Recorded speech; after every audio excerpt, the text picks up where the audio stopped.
കന്നിമൂല പിഴച്ചാൽ കുലം മുടിയും അങ്ങനെ എന്തൊക്കെയോ. ഈ കന്നിമൂലയിലുള്ള എനർജി ലെവൽ ഡിഫറൻസ് ഒരു എന്തെങ്കിലും വന്നു കഴിഞ്ഞാൽ ഇത് നമ്മൾ എല്ലാ ഏരിയാസിനെയും എഫക്ട് ചെയ്യും. ഈ കന്നിമൂലയിൽ ബാത്റൂം വന്നു കഴിഞ്ഞാൽ എന്തെങ്കിലും പ്രശ്നമുണ്ടോ? പ്രശ്നമുണ്ട്. കാരണം അവിടുത്തെ എലമെന്റ് എന്ന് പറയുന്നത് എർത്ത് എലമെന്റ് ആണ്. അപ്പൊ അവിടെ നമ്മൾ സേവിങ്സ് കോർണർ എന്നാ പറയുന്നത്. അതുപോലെ അസുഖങ്ങൾ എപ്പോഴും അസുഖങ്ങളാണ്. ഈ വീട്ടിൽ വന്ന് കയറിയപ്പോൾ മുതൽ അസുഖങ്ങളാണ്. ഡോക്ടറെ കണ്ട് മതിയായി. അങ്ങനെയുള്ള അസുഖങ്ങളെയും ഒക്കെ ഈ സൗത്ത് വെസ്റ്റ് കോർണറായിട്ട് കണക്ട് ചെയ്യും. ബെഡ്റൂം നിൽക്കുന്ന ഭാഗമാണോ കന്നിമൂല വരുന്നത്, അതോ കെട്ടി തിരിച്ചു വെച്ചിരിക്കുന്ന ഭാഗമാണോ കന്നിമൂല വരുന്നത്? നമ്മളെ എഫക്ട് ചെയ്യുന്നത് വീട്, മുറ്റം, പറമ്പ്, അങ്ങനെ 3 കാര്യങ്ങൾ നമ്മൾ എഫക്ട് ചെയ്യും. അപ്പൊ ആദ്യം നമ്മൾ എഫക്ട് ചെയ്യുന്ന വീടാണ്. ഇപ്പോ കന്നിമൂല എന്ന് പറഞ്ഞ വീടിന്റെ കന്നിമൂലയും. അപ്പം ഈ കന്നിമൂല കൊണ്ട് വീടിന് എന്തെങ്കിലും ദോഷം ഉണ്ടാവുമോ? കന്നിമൂല എന്ന് പറയുന്നത് നമ്മൾ തെക്ക് പടിഞ്ഞാറ് ഭാഗം, വീടിന്റെ തെക്ക് പടിഞ്ഞാറ് ഭാഗമാണ് പറയുന്നത്. അത് നമുക്ക് ബാക്കി എല്ലാ കോർണേഴ്സിനെ അപേക്ഷിച്ച് കഴിഞ്ഞ് കഴിഞ്ഞാൽ ഏറ്റവും ഇമ്പോർട്ടന്റ് ആയിട്ടുള്ള ഒരു ഏരിയ ആണ്. കാരണം അവിടുത്തെ എലമെന്റ് എർത്ത് ആണ്, ഭൂമി തത്വമാണ്. പൊതുവെ അത് നമ്മുടെ അധിപസ്ഥാനം എന്നാ പറയാ, നമ്മുടെ സേവിങ്സ് കോർണർ എന്ന് പറയാം. അപ്പൊ സേവിങ്സ് കോർണർ എന്ന് പറയുന്നത് നമ്മളെ പൈസ ആയിട്ട് മാത്രമേ പൊതുവെ ആൾക്കാർ കണക്ട് ചെയ്യുന്നുള്ളൂ. പക്ഷെ നമ്മുടെ ആരോഗ്യം, പൈസ, റിലേഷൻഷിപ്പ്, നമ്മുടെ കരിയർ, നമ്മുടെ ഡിസിഷൻ മേക്കിംഗ് പവർ, നമ്മളുടെ ഒരു എനർജി ലെവൽ, അതായത് ഇവിടുത്തെ ഗൃഹനാഥന്റെ ഒരു എനർജി ലെവൽ, ഇതിനെയൊക്കെ കണക്ട് ചെയ്യുന്നത്. അപ്പൊ ഇത് തന്നെയാണ് ഒരാളുടെ ലൈഫിൽ ഏറ്റവും ഇമ്പോർട്ടന്റ് ആയിട്ടുള്ള ഒരു കാര്യമുള്ളത്.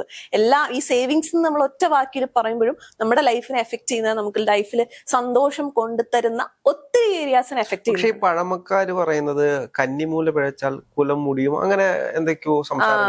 അതെന്തുകൊണ്ടാണ് അങ്ങനെ പറയുന്നത്? അതാണ് ഈ കന്നിമൂലയിലുള്ള എനർജി ലെവൽ ഡിഫറൻസ് ഒരു എന്തെങ്കിലും വന്നു കഴിഞ്ഞാൽ ഇത് നമ്മൾ എല്ലാ ഏരിയാസിനെയും എഫക്ട് ചെയ്യും.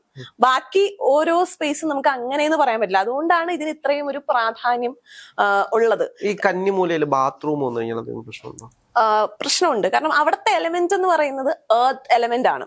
അപ്പൊ അവിടെ നമ്മൾ സേവിങ്സ് കോർണർ എന്നാ പറയുന്നത്. അപ്പൊ അങ്ങനെ ടോയ്ലറ്റിന്റെയൊക്കെ ഒരു പ്രസൻസ് ഉള്ളപ്പോഴാണ് നമ്മുടെ സേവിങ്സിനെയൊക്കെ എഫക്ട് ചെയ്യുന്നത്. ഇഷ്ടം പോലെ കാശ് വരുന്നുണ്ട്, കാശ് ഒന്നും കൈ നിൽക്കില്ല. ഈ കാശൊക്കെ എങ്ങോട്ടാ പോണേന്ന് എനിക്ക് അറിയാൻ പറ്റുന്നില്ല. ഞാൻ ഇത്ര വർഷം ജോലി ചെയ്തു, ഓരോ വർഷം ഇത്ര ടേൺ ഓവർ ഉണ്ടായിരുന്നു എന്റെ കമ്പനിയിൽ, എന്നിട്ട് ഇപ്പൊ എന്റെ മക്കളെ എനിക്ക് 2 വർഷം കഴിഞ്ഞാൽ ഡിഗ്രിക്ക് ചേർക്കണം, എന്റെ കയ്യിൽ കാശൊന്നും ഇല്ല, ഇങ്ങനെയൊക്കെ പറയണ ഒരു പേഴ്സണൽ, ഓരോ ആൾക്കാരുടെ പേഴ്സണൽ ആയിട്ടുള്ള ഇത്. അപ്പൊ ഈ സേവിങ്സ് ഒക്കെ എഫക്ട് ചെയ്യുന്നത് ഉറപ്പായിട്ടും ഈ സൗത്ത് വെസ്റ്റ് കോർണറിൽ പ്രശ്നങ്ങൾ ഉണ്ടാവും. അതുപോലെ അസുഖങ്ങൾ എപ്പോഴും അസുഖങ്ങളാണ്. ഈ വീട്ടിൽ വന്ന് കയറിയപ്പോൾ മുതൽ അസുഖങ്ങളാണ്. ഡോക്ടറെ കണ്ട് മതിയായി.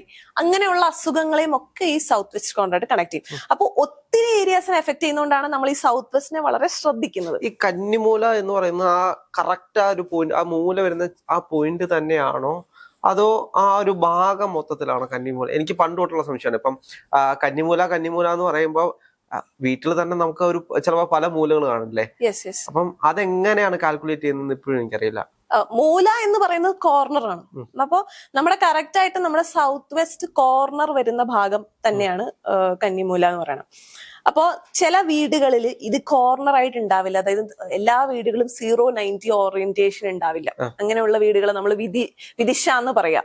അപ്പൊ അതിന് നമുക്ക് കോർണർ എന്ന് പറയില്ല, കന്നിമൂലയ്ക്ക് പകരം കന്നി പ്രദേശം എന്ന് പറയും. പക്ഷെ നമുക്ക് ജനറലി ഒരു 0-90 ഓറിയന്റേഷൻ ഉള്ള വീടാണെങ്കിൽ സൗത്ത് വെസ്റ്റ് കോർണർ ഭാഗം, ആ 90 ഡിഗ്രി കോർണർ ആയിട്ട് വരുന്ന ഒരു പോർഷനെ തന്നെയാണ് കന്നിമൂല എന്ന് പറയുന്നത്.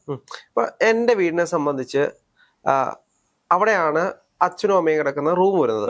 പക്ഷെ അതിന്റെ വെളിയില് അപ്പുറത്തെ ഭാഗത്ത് ഒരു ബാത്റൂം വരുന്നുണ്ട്. അവിടുന്ന് കെട്ടിത്തിരിച്ച് ആ മൂലയുമായിട്ട് ചേർത്ത് വെച്ചേക്കാണ്. എന്നിട്ട് അവിടെ ഫ്ലാറ്റ് ആയിട്ട് എടുക്കണം. അപ്പൊ ആ വീടിന്റെ ബെഡ്റൂം നിൽക്കുന്ന ഭാഗമാണോ കന്നിമൂല വരുന്നത്, അതോ കെട്ടി തിരിച്ചു വെച്ചിരിക്കുന്ന ഭാഗമാണോ കന്നിമൂല വരുന്നത്? കൊള്ളാം, നല്ല ചോദ്യം. അതായത് നമ്മളെ എഫക്ട് ചെയ്യുന്നത് വീട്, മുറ്റം, പറമ്പ്, അങ്ങനെ 3 കാര്യങ്ങൾ നമ്മൾ എഫക്ട് ചെയ്യും. അപ്പൊ ആദ്യം നമ്മൾ എഫക്ട് ചെയ്യുന്ന വീടാണ്. അപ്പോ കന്നിമൂല എന്ന് പറഞ്ഞ വീടിന്റെ കന്നിമൂലയും, മുറ്റത്തിന്റെ കന്നിമൂലയും, പ്ലോട്ടിന്റെ കന്നിമൂലയും, ഇത് 3ഉം ഒരുപോലെ ഇമ്പോർട്ടന്റ് ആണ്. ഈ ഒരു ഓർഡറിലാണ് നമ്മൾ എഫക്ട് ചെയ്യണമെന്നാ പറയുന്നത്.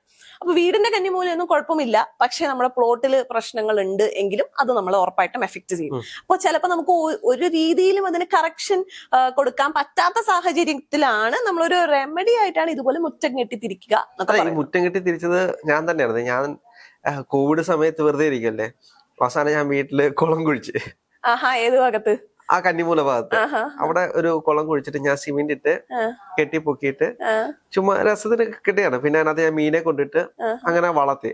അങ്ങനെ അച്ഛന്റെ അടുത്ത് ആരോ ഇതേ കൂട്ട് സുഹൃത്തായിട്ടൊരാള് പറഞ്ഞ കന്നിമൂലയില് ഇതൊന്നും പാടില്ല എന്ന് പറഞ്ഞ് അവസാനം അത് മൂടുന്നൊരു സാഹചര്യത്തിലേക്ക് പോയി. അങ്ങനെ എന്തെങ്കിലും വിഷയങ്ങൾ ഉണ്ടാവും? അതായത് എത്ര നാളുണ്ടായിരുന്നു അത്? 1 കൊല്ലത്തോളം. 1 കൊല്ലത്തോളം ഉറപ്പായിട്ടും അവിടുത്തെ എലമെന്റ് എർത്താണ്. അപ്പൊ അവിടെ ഇത്തരത്തിലുള്ള വാട്ടറിന്റെ പ്രസൻസും താഴുക അല്ലെങ്കിൽ ടോയ്ലറ്റ് വരിക ഇതൊക്കെ നമ്മൾ അവോയ്ഡ് ചെയ്യേണ്ട കാര്യങ്ങളാണ്. പിന്നെ നമ്മൾ ഇത് ഇന്ന് ചെയ്തു എന്ന് പറഞ്ഞ് നാളെ എഫക്ട് ചെയ്യുന്നതല്ല. ഇപ്പൊ വാസ്തുവിന് നമ്മൾ എന്തെങ്കിലും ഒരു പരിഹാരം ചെയ്തു കഴിഞ്ഞാലും ഇന്ന് നമ്മൾ ചെയ്തു എന്ന് പറഞ്ഞ് നാളെ എഫക്ട് ചെയ്യുന്നതല്ല. പൊതുവെ ഇപ്പൊ നമ്മൾ ജിമ്മിൽ പോയി കഴിഞ്ഞാൽ ആദ്യത്തെ മാസവും ആദ്യത്തെ ആഴ്ച കഴിയുമ്പോൾ നമുക്ക് മസിലൊന്നും വരില്ലല്ലോ. അപ്പൊ അതെന്ന് വെച്ചാൽ അത് ശാശ്വതമായിട്ടുള്ള ഒരു പരിഹാരം. അപ്പൊ അത് നമുക്കൊരു നല്ലതുമാണ്, ഒരു ഗുണമാണ്, ഒരു മോശം കാര്യമാണ്. കാരണം നമുക്ക് പോസിറ്റീവായിട്ടുള്ള വാസ്തു ആണെങ്കിലും നെഗറ്റീവ് ആയിട്ടുള്ള വാസ്തു ആണെങ്കിലും നമ്മുടെ ഒരു രക്ഷയാണ്. കുറച്ച് സമയം എടുത്തിട്ടേ ഇത് എഫക്ട് ചെയ്യൂ എന്നുള്ളത്. അതുകൊണ്ട് തന്നെ പൊതുവെ വാസ്തുവിനെ നെഗറ്റീവ് എഫക്റ്റിൽ പറയുന്നത് സ്ലോ പോയിസൺ എന്നാണ്. കാരണം അതുകൊണ്ടാണ് നമ്മളിത് ഈ കറക്ഷൻ എല്ലാവർക്കും ചെയ്യാനും ഒരു ബുദ്ധിമുട്ട് വരുന്നത്. അല്ലെങ്കിൽ നമുക്ക് ആ ഒരു അടി കിട്ടിക്കഴിയുമ്പോഴാണ് കൂടുതൽ ആൾക്കാരും ഇതിനെ റിയലൈസ് ചെയ്യുന്നത്. അപ്പൊ എത്രയും പെട്ടെന്ന് മാറ്റാൻ പറ്റിയത് നല്ല കാര്യം. അത് എന്തുകൊണ്ടാണ്? അതായത് എന്നെ സംബന്ധിച്ച് കന്നിമൂല എന്ന് പറയുമ്പോൾ വീടാണല്ലോ, അപ്പുറത്ത് വീടുണ്ട്, ഇപ്പുറത്ത് ഞാൻ പിന്നെ കല്ല് വെച്ച് കെട്ടുവാണെങ്കിൽ 4 വെട്ടവും കെട്ടണം. അപ്പൊ അവിടെ ഒരു സൈഡ് ഉണ്ടായത് കൊണ്ട് ആ വാൾഭിത്തിയോട് ചേർന്ന് ഞാൻ കല്ല് കെട്ടി തിരിച്ചതേ ഉള്ളൂ. പിന്നീട് അതൊരു മൂടുന്ന സാഹചര്യത്തിലേക്ക് വന്നു. അപ്പൊ ആ മൂടി കിടന്നു കഴിഞ്ഞാലും അതും ഇനി പ്രശ്നങ്ങൾ ഉണ്ടാവുമോ?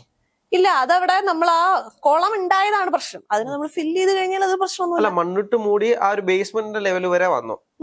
അപ്പം ഇനി അത് അവിടെ കെട്ടി തിരിച്ച് മാറ്റി വെക്കേണ്ട ഒരു സാഹചര്യം ഉണ്ടോ? അല്ല, ഉണ്ടായിരുന്ന കുളത്തിനെ നമ്മൾ ഫില്ല് ചെയ്ത് മൂടിക്കഴിഞ്ഞാൽ അത് കഴിഞ്ഞു. പിന്നെ പക്ഷെ അത് ചുറ്റ് വെച്ച് കെട്ടിയേക്കുമല്ലേ? അതായത് കുളം ഉള്ളപ്പോഴും നമ്മൾ മുറ്റം കെട്ടി തിരിച്ചതല്ലേ എന്നാണ് പറയുന്നത്, അല്ലെ? അപ്പൊ ഇതെന്താന്ന് വെച്ചാല് ഈ മുറ്റം കെട്ടി തിരിക്കുക എന്നൊക്കെ പറയുന്ന ഒരു റെമഡിയാണ്. വേറെ ഒരു നിവർത്തിയും ഇല്ലെങ്കിലുള്ള റെമഡിയാണ്. അപ്പൊ നമ്മുടെ വീട്ടിലല്ലല്ലോ, നമ്മുടെ പ്ലോട്ടിലല്ലേ എന്ന് പറഞ്ഞാൽ പ്ലോട്ട് നമ്മുടെ തന്നെയാണല്ലോ. എപ്പോഴും നമ്മുടെ കർമ്മയായിട്ട് കണക്റ്റഡ് ആണ്. നമ്മൾ തന്നെ പൈസ മുടക്കി മേടിച്ച പ്ലോട്ടിൽ തന്നെയാണ്, ആ പ്ലോട്ടിന്റെ അതിര് വരെ നമ്മുടെ സ്ഥലമാണ്. അപ്പൊ അതിന്റെ ഉള്ളിൽ നമ്മൾ എന്ത് ചെയ്താലും, ഇപ്പൊ വീട്ടിലായിക്കോട്ടെ പ്ലോട്ടിലായിക്കോട്ടെ, ഇതെല്ലാം നമ്മളെ എഫക്ട് ചെയ്യുന്ന കാര്യമാണ്. അതേസമയം നമ്മുടെ അപ്പുറത്തെ സ്പേസ്, അവിടെ ഒരു പുഴ പോകുന്നുണ്ട്, അങ്ങനെയുള്ള കാര്യങ്ങളെ മാത്രമേ നമ്മുടെ കൺട്രോൾ അല്ലാത്ത കാര്യമുള്ളൂ. അപ്പൊ നമ്മുടെ വീടിന്റെ ഇപ്പുറത്താണെങ്കിലും നമ്മുടെ സ്ഥലമായതുകൊണ്ട് അത് നമ്മളെ എഫക്ട് ചെയ്യും, ആ ഏരിയ അതായതുകൊണ്ട്. എന്റെ മറ്റൊരു സംശയമാണ്, ഇപ്പം കന്നിമൂല തന്നെ ഒരു വീട് ഒരിക്കലും സ്ക്വയർ ആയിട്ട് ഒരിക്കലും വരില്ലല്ലോ. അപ്പൊ ചിലപ്പോ ഇപ്പുറത്തോട്ട് ഒരു ഭാഗം തള്ളിക്കിടപ്പുണ്ടായിരിക്കും, ഫ്രണ്ട് വശത്തോ അല്ലെങ്കിൽ ബാക്ക് വശത്തോ ഒക്കെ, അല്ലെങ്കിൽ നടുക്ക് വശത്ത്. അപ്പം അവിടെ ഏത് ഭാഗം കന്നിമൂലയായിട്ട് നമുക്ക് നോക്കും? അപ്പൊ നമുക്ക് അതായത് ആ കോർണർ, സൗത്ത് വെസ്റ്റ് കോർണറിൽ അങ്ങനെ ഒരു 90 കോർണർ ഇല്ല എങ്കിൽ, 90 ഡിഗ്രി കോർണർ ഇല്ല എങ്കിൽ നമ്മൾ പറയും ഈ സ്പേസിന് കന്നിമൂല ഇല്ല എന്ന് പറയും. അപ്പൊ കന്നിമൂല എന്ന് പറഞ്ഞപ്പോ ഒരു സ്ക്വയർ വീട്, അപ്പൊ ഒരിക്കലും ഒരു വീട് സ്ക്വയർ ആയിരിക്കതല്ലോ. അപ്പൊ ആ സ്ക്വയറിന് പകരം അവിടെ ഒരു എൽ ഷേപ്പിലേക്ക് ഒരു തള്ളിച്ചുണ്ടെങ്കിൽ, അത് ഫ്രണ്ട് വശത്തോ ബാക്ക് വശത്തോ ഉണ്ടെങ്കിൽ, ആ തെള്ളി നിൽക്കുന്ന ഒരു ഭാഗവും നമുക്ക് കന്നിമൂലയാക്കി എടുത്തൂടെ? അല്ല, അപ്പൊ നമ്മൾ പറയാന്ന് വെച്ചാൽ ആ സ്പേസിന് ഇങ്ങനെ ഒരു സൗത്ത് വെസ്റ്റ് കോർണർ ഇല്ല, കന്നിമൂല ഇല്ല എന്ന് പറയേണ്ടി വരും. കാരണം പേര് തന്നെ നോക്കൂ, കന്നിമൂല എന്ന് വെച്ചാൽ കോർണർ ആണ്. കോർണർ എന്ന് വെച്ചാൽ നമുക്കൊരു 90 ഡിഗ്രി പെർഫെക്റ്റ് കോർണർ ഉണ്ടാകണം. അതായത് ഒരു വീടിന് 90 ഡിഗ്രി പെർഫെക്റ്റ് കോർണർ ഇല്ലെങ്കിൽ അവിടെ കന്നിമൂല ഇല്ല. അങ്ങനെ എല്ലാ കോർണറും അല്ല ഞാൻ പറയുന്നത്. ഇപ്പൊ എല്ലാത്തിനെയും നമ്മൾ മൂല എന്ന് പറയുന്നത് വടക്ക് കിഴക്ക് മൂല, അഗ്നിമൂല. അപ്പൊ ഏതെങ്കിലും ഒരു ഭാഗത്ത് ഇങ്ങനെ ഒരു എൽ ഷേപ്പ് കട്ടിങ് ഉണ്ട് എങ്കിൽ അതിനർത്ഥം അവിടെ ആ കോർണർ ഇല്ല. സൗത്ത് വെസ്റ്റ് കോർണർ അവിടെ ആബ്സെന്റ് ആണ്, അല്ലെങ്കിൽ സൗത്ത് ഈസ്റ്റ് കോർണർ അവിടെ ഇല്ല എന്നാ പറയണത്. അതുകൊണ്ട് എൽ ഷേപ്പ് ആയതുകൊണ്ട് അത് രണ്ടും നമ്മുടെ മൂലയായിട്ട് നമുക്ക് എടുക്കാൻ പറ്റില്ല. അല്ല, അത് ഇപ്പൊ ഫ്രണ്ടിലേക്കാണ് നടുക്കാണ് തള്ളി നിൽക്കുന്നത്. അപ്പൊ നടുക്കാണെങ്കിൽ അപ്പൊ ഈ അറ്റം വരുന്നതല്ലേ കന്നിമൂല എന്ന് പറഞ്ഞത്, പക്ഷെ അവിടേക്ക് തള്ളി നിൽക്കുന്നത് ഒരു മൂലയല്ലേ? അപ്പൊ ആ ഒരു ഭാഗത്തെ ഉദ്ദേശിച്ച്, അതായത് നമ്മളിപ്പോ ഈ ഒരു ഇറഗുലർ ആയിട്ട് നമ്മൾ നിൽക്കുന്ന വീടിനെ നമ്മൾ ജസ്റ്റ് ഒരു റെക്ടാംഗിൾ ഷേപ്പ് ബോക്സിന്റെ ഉള്ളിലാക്കാന്ന് വെച്ചാൽ, അതായത് അതിന്റെ ഔട്ടർ വാൾസിന് ഒരു റെക്ടാംഗിൾ ഷേപ്പ് ബോക്സിന്, അപ്പൊ നമുക്ക് തന്നെ ആ കോർണർ, ആ ഒരു റെക്ടാംഗിളിന്റെ 90 ഡിഗ്രി കോർണർ വരുമ്പോ അവിടെ ഒന്നും ഉണ്ടാവില്ലല്ലോ. അത്രേ ഉള്ളൂ, അതാണ്. അപ്പൊ അവിടെ ആ സൗത്ത് ഈസ്റ്റ് കോർണറിലാണ് ഇല്ലെങ്കിൽ അവിടെ അഗ്നിമൂല ഇല്ല എന്ന് പറയും. സൗത്ത് വെസ്റ്റിനാണെങ്കിൽ കന്നിമൂല ഇല്ല എന്ന് ചോദിക്കാൻ കാരണം, പല വീടുകളും ഇപ്പൊ സ്ക്വയർ വീടുകളാണെങ്കിലും ഈ ബാത്റൂമുകള് ആ ഒരു പുറത്തേക്കായിരിക്കും തള്ളി നിൽക്കുന്നത്. അപ്പൊ അങ്ങനെ വരുമ്പോ നമുക്കൊരു സ്ക്വയർ കാണാൻ കഴിയില്ല അവിടെ. അതുകൊണ്ടാണ് ഞാൻ അത് ചോദിച്ചത്. യെസ്, അപ്പൊ അത് 2 മൂലയാണെന്നല്ല പറയേണ്ടത്, കന്നിമൂല ഇല്ല എന്നുള്ളതാണ് അതിന്റെ അർത്ഥം. അല്ലെങ്കിൽ ഏത് ഭാഗമാണ് കന്നിമൂല എന്നല്ല, ഏത് കോർണറാണോ ആ കോർണർ അവിടെ ഇല്ല എന്നാണ് പറയേണ്ടത്.